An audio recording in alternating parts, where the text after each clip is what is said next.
মালদ্বীপের চতুর্দিকে সাগর, তাদের পাশেই একটা সৌদি আরবের জাহাজ ডুবে গেল, আর যত যাত্রী ছিল সব মারা গেল, কিন্তু একজন হাফেজে কোরআনকে আল্লাহ তার কুদরতে বাঁচায় রাখছেন। একটা কাঠের উপরে ভাসতেছে হাফেজে কোরআন, অল্প বয়সের একজন হাফেজ। ভাইরা বন্ধুরা, মালদ্বীপের জেলেরা মাছ ধরার জন্য সাগরে নামলো। হঠাৎ করে নজর, কাঠের উপরে একটা বালক সাগরে ভাসতেছে, আল্লাহ তারে কুদরতে বাঁচিয়ে দিয়েছেন। জেলেরা যায় তার কাছে যায় নৌকায় উঠাইল। ওই হাফেজ কোরআন, যেই বালক, তার সিনার মধ্যে আল্লাহর 30 পারা কোরআন। কোরআন বাহাদুরি করে সিনায় নেওয়া যায় না, আল্লাহর কালাম বাহাদুরি করে সিনায় নেওয়া যায় না। আল্লাহর কালাম ওই সিনার মধ্যেই ঢুকে, যেই সিনায় আল্লাহ পাক নিজে ঢুকায়া দেয়। এজন্য ওই হাফেজে কোরআনকে তারা নৌকায় উঠাইলো। কিন্তু ওই জেলেরা, তারা তো হাফেজে কোরআন কাকে বলে চেনে না, জানে না। কোরআনের হাফেজের মহত্ব বড়ত্ব জানে না, জানার কথাও না, কারণ তারা ইসলাম কি জিনিস তাও বুঝে না। নৌকায় করে মালদ্বীপ বাজারে উঠাইলো। তখনকার সময় মানুষ বেচাকেনা হইতো। এই ছোট্ট বালক, যার সিনার মধ্যে আল্লাহর 30 পারা কোরআন রয়েছে, রে আল্লাহর গোলাম, বাজারে উঠাইলো তারে বিক্রি করার জন্য। অনেক কাস্টমার আসে তারে কেনার জন্য, কিন্তু এমন পয়সা চায়, এমন টাকা চায়, কেউ সাহস করে না তারে কেনার।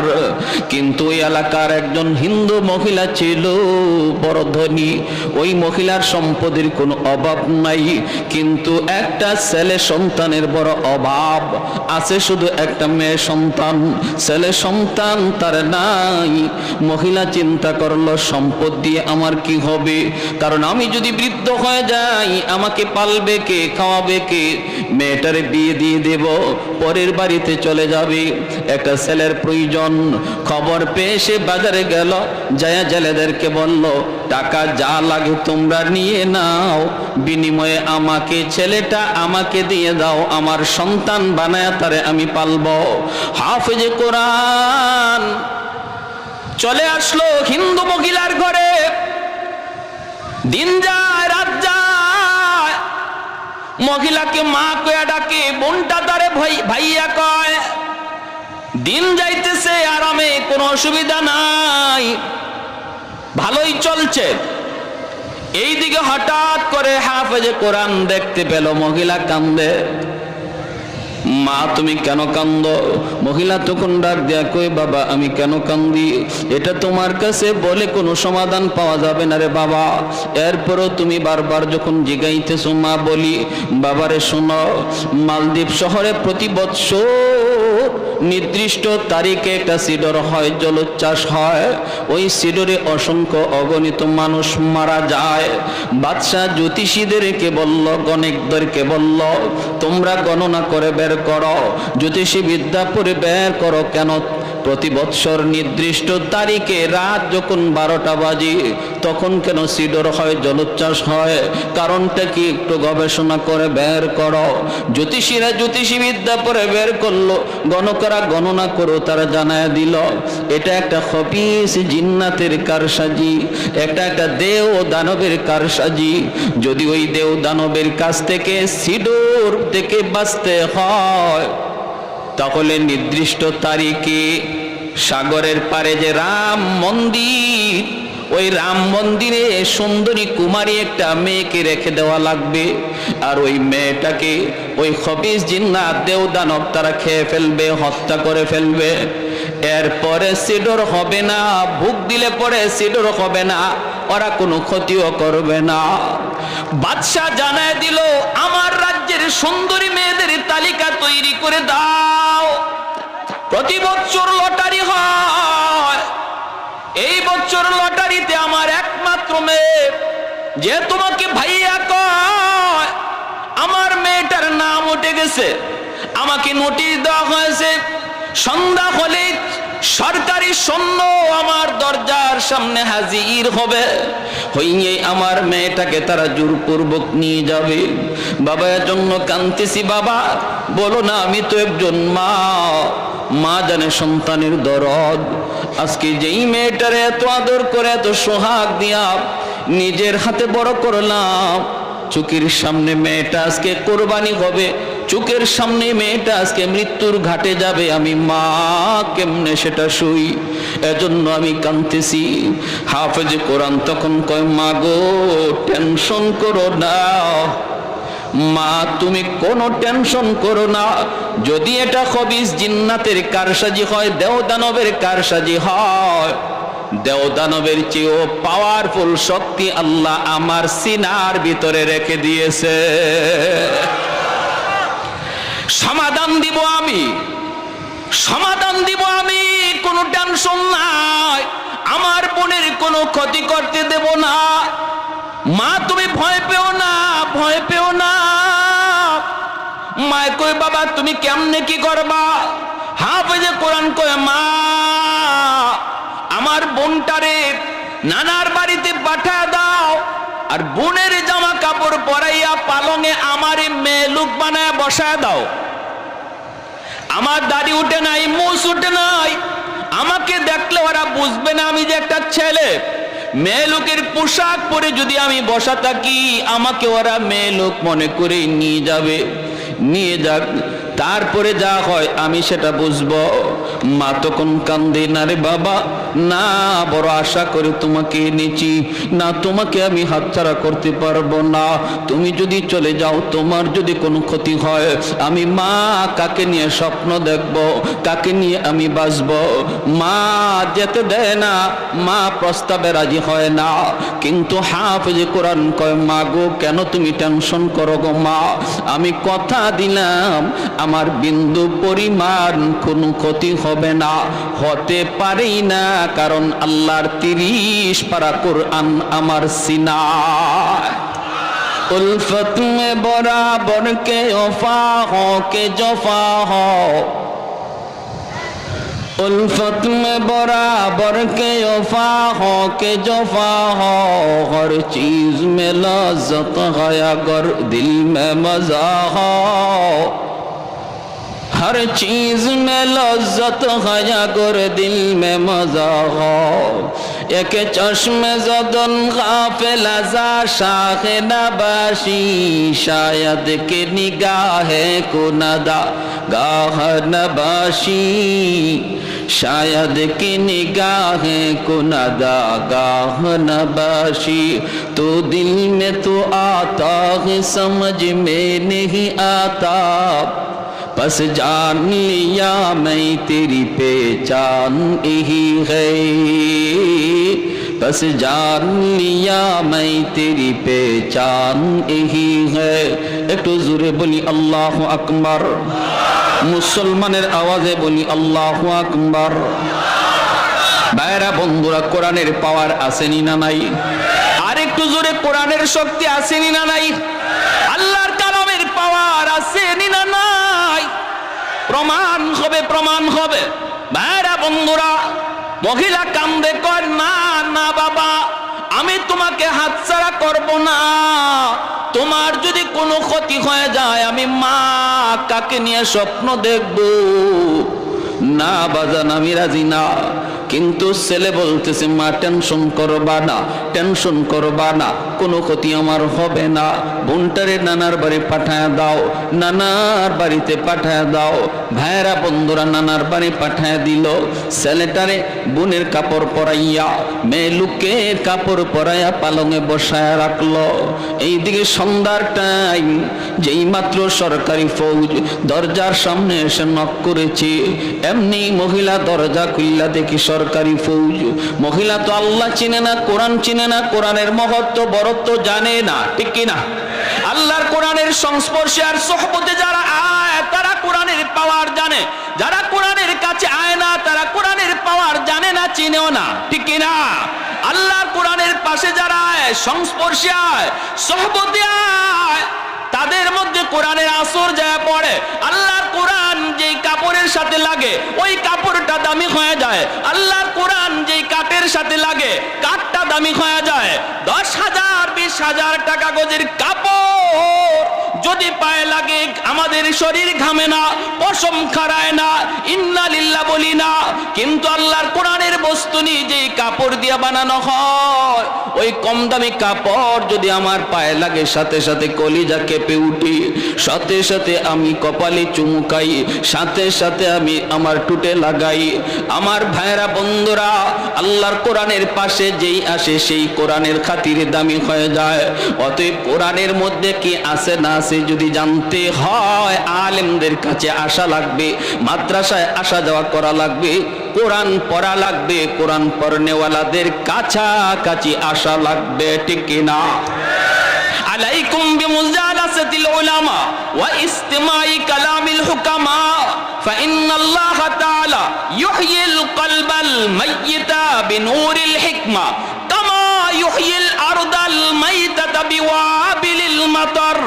এজন্যই নবী বলেন উম্মতের দল, ফিতনার জমানায় যদি ঈমান বাঁচাতে চাও একা একা হাঁটবা না, নিজেরে তুমি বড় কিছু মনে কইরা না। যদি দৌলতে ঈমান ফিতনার জমানায় তোমার বাঁচাইতে হয়, আমি নবী ভবিষ্যৎবাণী করে গেলাম আমার উম্মতের উলামায়ে কেরামের সাথে মিলেমিশে থাকবা। উলামায়ে কেরামের সাথে যাদের সম্পর্ক থাকবে নবীর হাদিসের ভাষায় তার ঈমান হেফাজত থাকবে। আর যারা বলবে যে আলেম উলামা লাগবে না, আমি কি কম বুঝি? বাংলায় কোরআন বের হয়ে গেছে, তাফসীর বাংলায় বের হয়ে গেছে, এখন ইমাম সাহেব কেন লাগবে, মাদ্রাসা কেন লাগবে? বুঝবেন খুব কম দিনের ভিতরেই শয়তান তার দলে নিয়ে যাবে।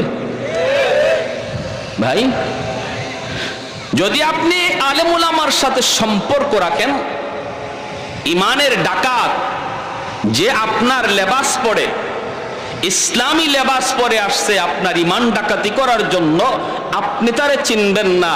উলামায়ে কেরামের কাছে রাডার আছে, রাডার। ওই রাডার দিয়ে উলামায়ে কেরাম চিনবে সে ইসলামের বন্ধু নাকি দুশ্মন, সে চিনায় দিবে। যখনই আপনারে বলবে এভাবে হয় না, এভাবে করলে হয়, এভাবে নামাজ হয় না, এভাবে পড়লে নামাজ হয়, এভাবে জানাজা হয় না, এভাবে পড়লে জানাজা হয়, এভাবে জুম্মা হয় না, এভাবে পড়লে জুম্মা হয়, যত যা কিছু আপনারে বলবে, কখন বলবে? যখন দেখবে আপনি একা একা হাঁটেন, নিজেরও অনেক বড় পণ্ডিত মনে করেন, নিজে নিজেই কোরআন পড়েন, কোন আলেমের কাছে যান না, তখনই আপনাকে সেই কথাগুলা বলবে। আর যখনই দেখবে আপনার সম্পর্ক ইমাম সাহেবের সাথে, সম্পর্ক মাদ্রাসার সাথে, সম্পর্ক মুফতি মুহাদ্দিসের সাথে, তখন আপনার ধারে কাছেও আসবে না। এটাই আমার নবী বলে গেছেন, এই কথাটাই আল্লাহর নবী বলে গেছে। সাবধান, সাবধান, আল্লাহর দোহাই। আপনি বাংলা পড়তেছেন, কোরআন পড়তেছেন, আমি নিষেধ করি না, পড়েন, কিন্তু পড়ার পরেও বুঝাটা বুঝতে হবে একজন আলেমের কাছ থেকে, ঠিক কিনা ভাই? পড়ার পরেও চূড়ান্ত বুঝটা নিতে হবে একজন আলেমের কাছ থেকে, জান্নাওয়ালা আলেমের কাছ থেকে। আজকের সমাজে আমাদের অনেক মুসলমান ভাই এই ব্যাপারে পথভ্রষ্ট হয়ে যাচ্ছে, গোমরা হয়ে যাচ্ছে, আলেমদের সাথে তার অন্তরে বিদ্বেষ জন্ম নিচ্ছে। আমার ভাইরা বন্ধুরা, হাফেজে কোরআন যতই মহিলাকে বুঝায়, মহিলা তো বুঝ মানতে রাজি না। দরজা খোলার পর যখনই দেখলো সরকারি ফৌজ, সাথে সাথে কয় রাম রাম রাম। আসেনি না? নাই? ভয় পাইলেই কয় রাম রাম রাম। হাফেজ কোরআন মনে মনে কয় মারে তোমার রামে বাঁচাইতো না, বাঁচাইবে আমার আল্লাহ, ঠিক কি?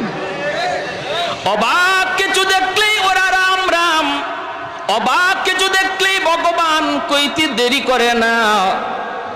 কিন্তু ভাইরা, ইসলাম এটা বলে না। বটগাছ কোনোদিন দেবতা হতে পারে না, গঙ্গা কোনোদিন দেবতা হতে পারে না, তুলসী গাছ কোনোদিন দেবতা হতে পারে না, গাভী কোনোদিন দেবতা হতে পারে না। অবাক কিছু দেখলেই যদি খোদা মনে করো, এজন্যই তো 33 কোটি দেবতা হইছে। কাবা শরীফে ছিল মাত্র 360টা দেবতা, এরপরে যা দেখে ইডেরই খোদা কয়, কইতে কইতে 33 কোটি, ঠিক না? উসমান হারুনি আল্লাহর বহুত বড় ওলি, আল্লাহর বহুত বড় ওলি উসমান হারুনি খাজা মঈনুদ্দিন চিশতি রহমতুল্লাহি আলাইহির উস্তাদ খাদেম নিয়ে রওনা দিয়েছেন।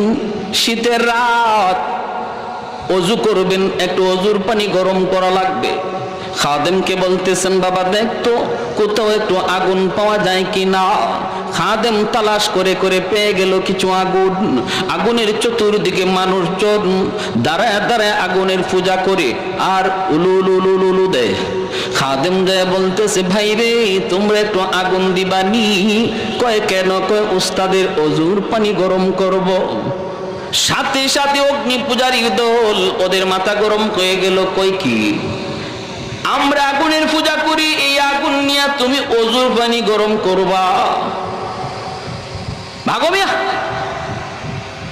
কয় দেও না ভাই, একটু আগুন নিলে কি আগুন কমবে নাকি? কয় কমবে কি বাড়বে তা জানি না, তবে আগুন দিমু না। চলে গেলেন, যা উস্তাদকে বলতেছেন, উস্তাদজি আগুন তো পাইছি, কিন্তু আগুন ওরা দিবে না কেন? কয় ওরা আগুনের পূজা করে।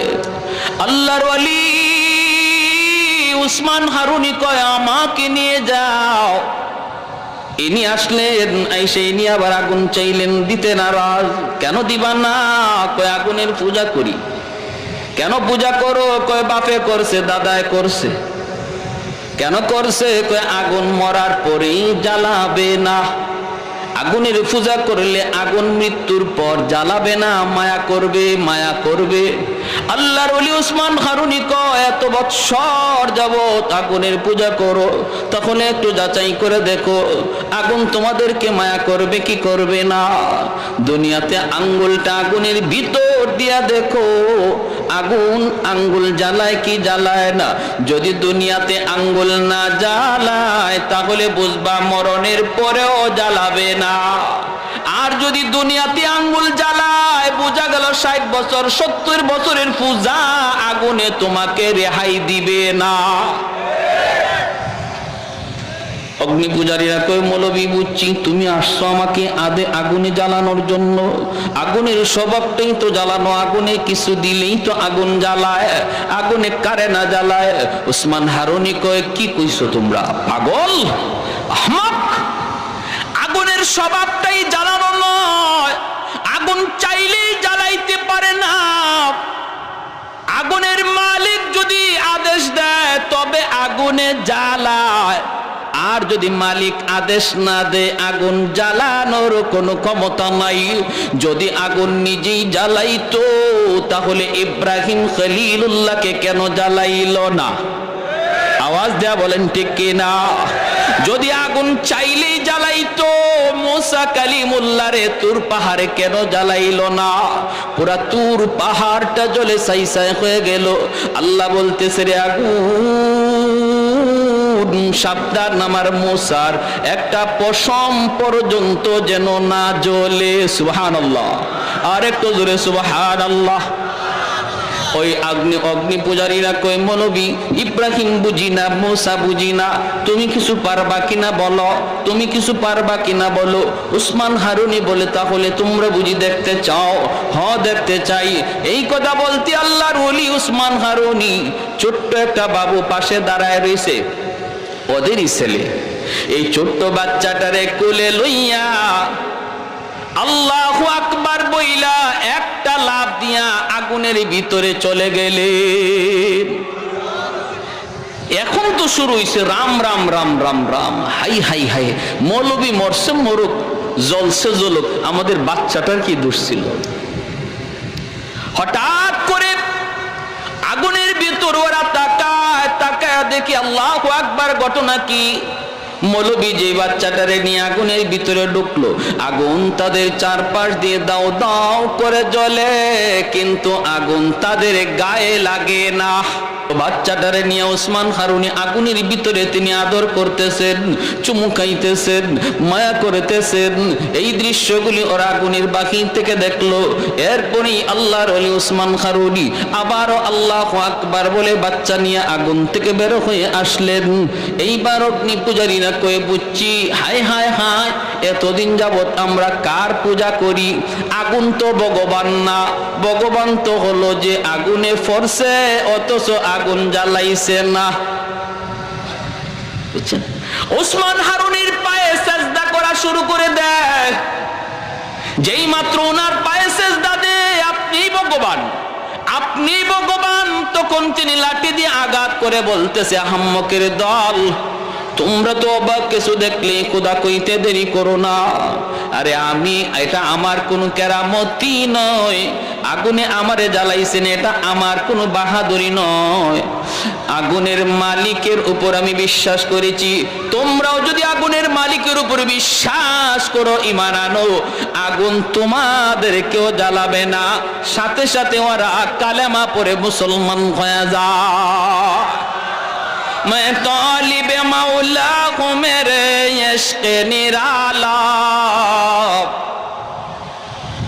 मैं तालिब मौला हूँ मेरे इश्क़ निराला, है जुमला जहाँ जिनके तजल्ली से उजाला, है जुमला जहाँ जिनके तजल्ली से उजाला, मदरुद जहाँ गैर खुदा यार नदारम, जुज़ियात खुदा ही चदिगुर कार नदारम, जुज़ियात खुदा ही चदिगुर कार नदारम।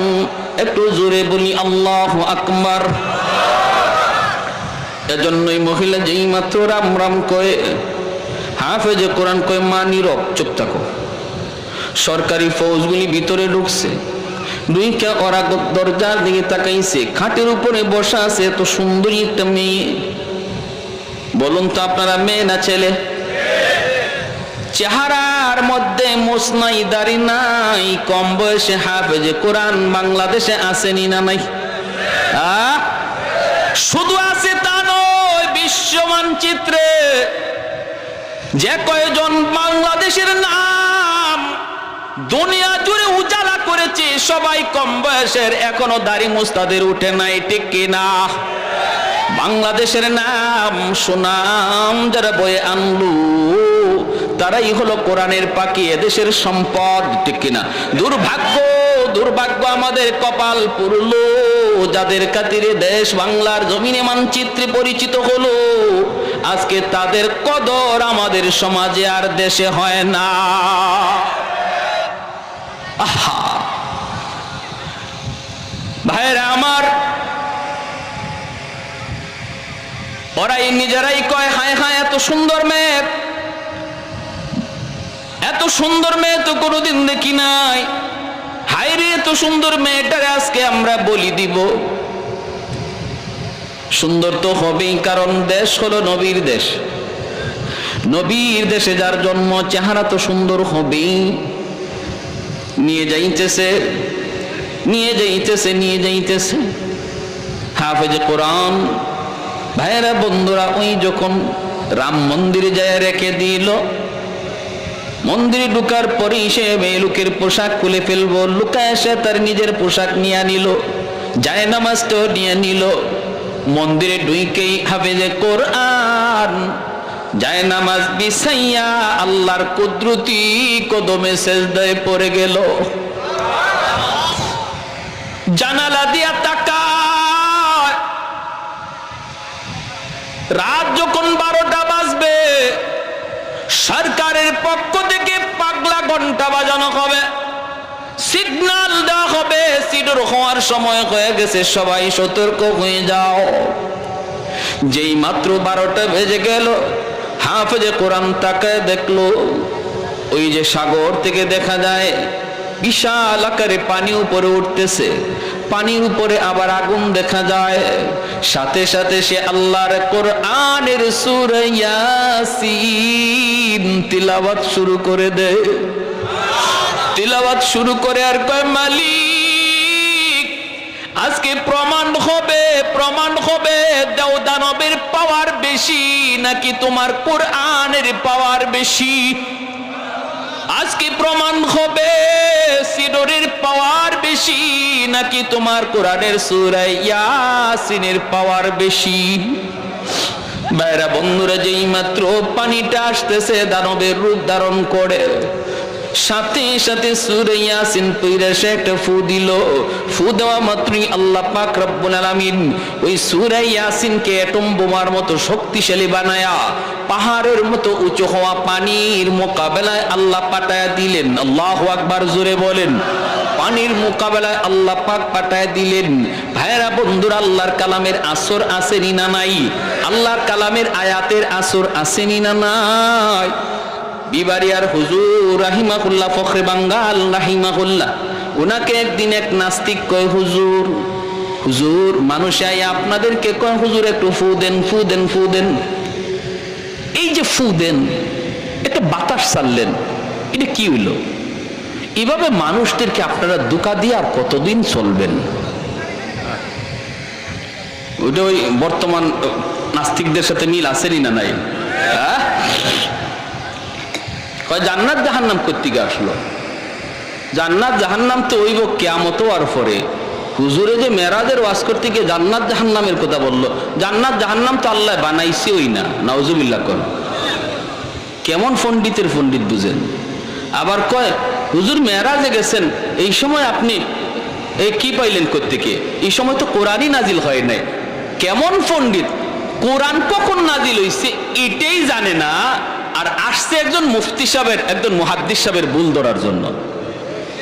এই নাস্তিকও কয়, হুজুর এই মানুষ একটু পানি ভরা চায়, আর আপনারা পানি ফু দেন অথবা গায়ে ফু দেন, এই যে একটা বাতাস দিলেন, এই ধোঁকাবাজি করে আর কতদিন চলবেন? নাউজুবিল্লাহ, জোরে কোন। হুজুর বলতেছে, আমি কোরআনে আয়াত পড়ে ফু দেই, এতে কিছু হয় কি হয় না এটা তোমার বুঝে আসে না? কয় না, এটা একটা বাতাস, তো ফু দিলেন বাতাস, এটা কি হবে? আল্লাহর ওলি ফখরে বাঙ্গাল রহমতুল্লাহ আলাইহি বলেন, তুমি বুঝবা কেমন করে? তুমি তো একটা জারজ সন্তান, তোমার তো বাপেরই ঠিক নেই। যে এই কথা বলছেন, এর চেহারা লাল হইয়া বডি ফুলে গেছে, হাত পা গুছাইতেছে, হুজুরে এখনই ধরবে। মৌলভী এত বড় কথা আমারে বলছো? পুরা বডি ফুলে গেছে গুসায়, চেহারা লাল হয়ে গেছে, মানুষজন জমা হয়ে গেছে। মানুষ রাখ রাখ রাখ, কি হয়েছে? কি হয়েছে কয় না। মৌলভী আমরা কইল কি? হুজুর কি কইছেন? হুজুর কয়, আমি তারে কইছি হে একটা জারজ সন্তান, একটা হারামজাদা, ওর বাপের ঠিক নেই। মানুষ কয়, হুজুর আপনি অত বড় একজন হুজুর, হুজুর এই গালিটা কেমনে দিলেন? হুজুর বলতেছে, হাইসা হাইসা হুজুর কয়, আমি যে তারে গালি দিছি মূলত গালি না, আমি তারে জবাব দিছি, জবাব। সে যা জানতে চাইছে ওটা জানাইছি। কেমন?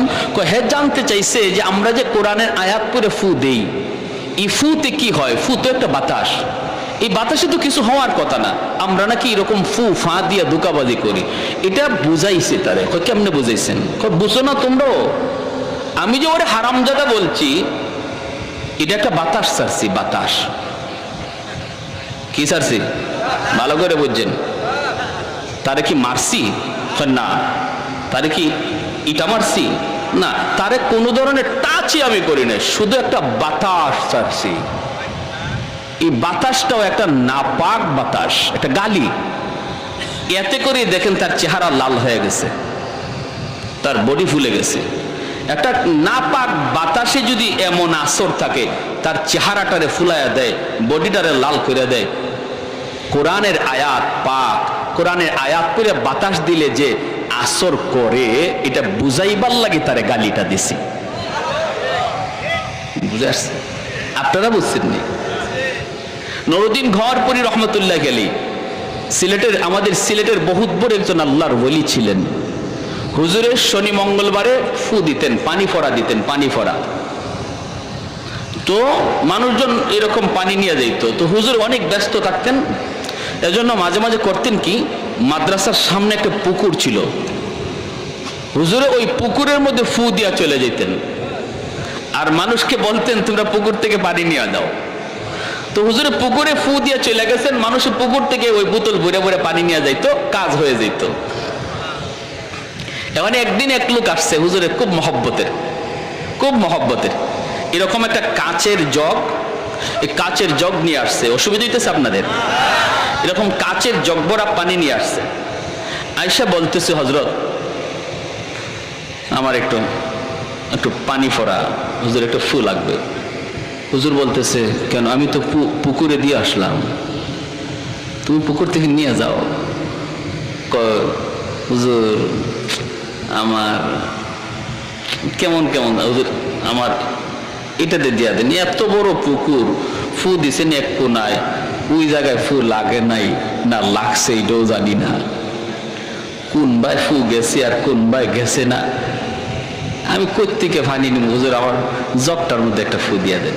হুজুর বলতেছে, ও আমার ফু পুকুরের কোন দিকে গেছে আর কোন দিকে গেছে না এটা তোমার একে নিতেছে না, তোমার জগে ফু দিতাম। তো ঠিক আছে, জগ ধরো,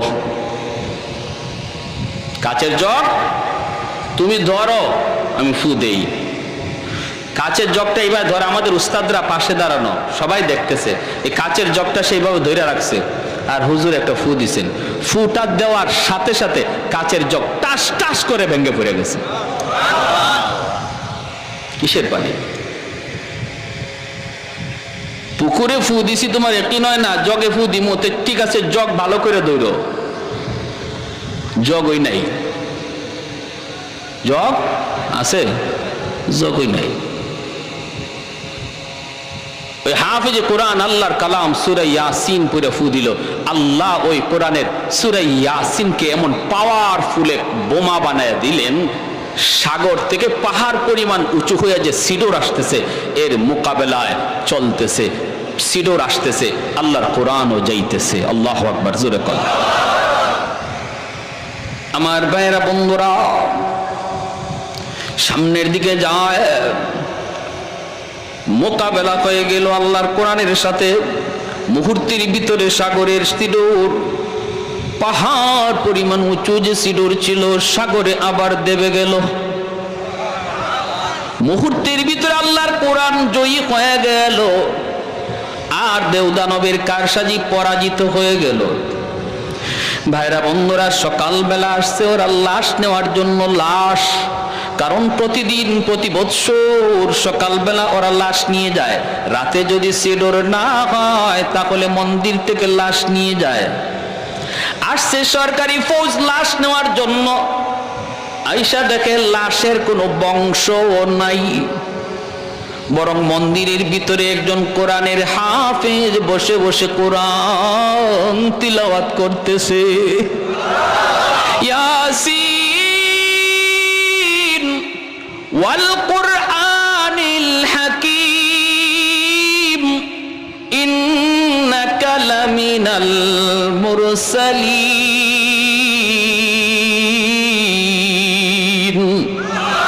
আল্লাহর কোরআন পড়তেছে, সরকারি ফৌজের আইসা কয়ে, কি রে বেটা তুমি এখানে কি করো? লাশ কোথায়? হাফেজ সাহেব কয়ে, লাশ কোথায় পাইবা? লাশ করতে আসবে কয়ে, কেন? গতকাল যেই মেয়েটাকে আমরা রেখে গেলাম এই মেয়েটার লাশ নেওয়ার জন্য এসেছি। হাফেজ সাহেব কয়ে, মেয়ে তোমরা আনো নাই, আমারই তোমরা আনছ। ফৌজেরা কয়ে, কও কি তুমি? বলে, হ্যাঁ, আমাকে তোমরা নিয়ে আসছো, আমার বোনকে নানার বাড়ি পাঠা দিছি, যারে তোমরা মনে করো মেয়ে, সে তো নানার বাড়িতে পিঠা খায়, আর আমি তো আমার বোনের জামা কাপড় পরে বসেছিলাম, আমাকে মেয়ে লোক মনে করে তোমরা নিয়ে আসছো। তাহলে সিডোর যে হলো না, তুমি যে মরলা না, ঘটনা কি? হাফেজ সাহেব কয়ে, তোমরা কি মনে করো গো? তোমরা তো আল্লাহকে চেনো না, আল্লাহর কালাম কত পাওয়ারফুল তাও জানো না। ওই যে সিডোর তোমরা দেখো, দেওদানবের পাওয়ার তোমরা দেখো, এর চেয়ে হাজার লক্ষ গুণ পাওয়ার আল্লাহ আমার সিনার ভিতরে জমা রাখছে।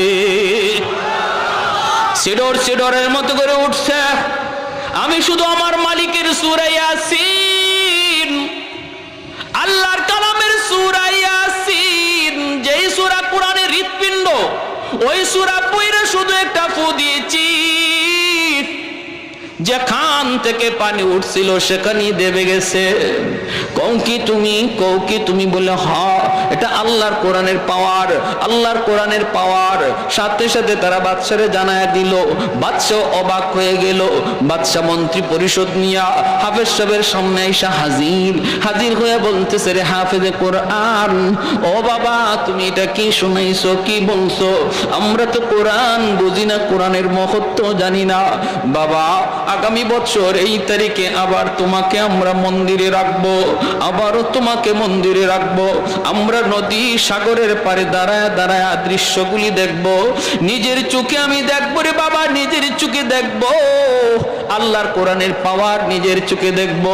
যদি এমনই হয় আমি বাদশা কথা দিলাম জনগণ সহ একদিনে কালেমা পড়ে মুসলমান হয়ে যাব। আমার ভাইরা বন্ধুরা, পরের বছর হাফেজে কোরআনকে আবার মন্দিরে রেখে দেওয়া হয়। নির্ধারিত তারিখে রাত যখন 12টা বাজে, মন্ত্রী পরিষদ লয়া বাদশাহ সাগরের পারে দাঁড়ানো। ঠিকই সিলুর উঠতেছে আল্লাহর কালাম, ওইরা হাফেজে কোরআন মন্দির থেকে ফু দিছে। বাদশাহ একবার সাগরের দিকে তাকায়, আরেকবার মন্দিরের দিকে তাকায়, একবার সাগরের দিকে তাকায়, আবার মন্দিরের দিকে তাকায়। হঠাৎ করে দেখে মন্দির থেকে পাওয়ারফুল একটা আগুনের লোক্কা সাগরের দিকে যাইতেছে। যেই পানিটা এত উঁচা হয়ে উঠলো, ওই পানিতে যায় আঘাত করা মাত্রই পানি আবার সাগরে দেবে গেল। বাদশার সাথে সাথে এসে বলতেছে, রে বাবা হাত বাড়ায় দে, এতদিন পর্যন্ত অন্ধকার ধর্মে ছিলাম, সত্য ধর্মের সন্ধান পাই নাই, আল্লাহর কোরআন চিনি নাই, কোরআন চিনি নাই, কোরআনের মালিককেও চিনি নাই। আজকে তোমার হাতে হাত রেখে মন্ত্রী পরিষদ সহ কালেমা পড়ে মুসলমান হলাম। একদিনে মালদ্বীপের সমস্ত জনগণ একজন হাফেজ কোরআনের হাতে হাত রেখে সবাই কালেমা পড়ে মুসলমান হয়ে যায়।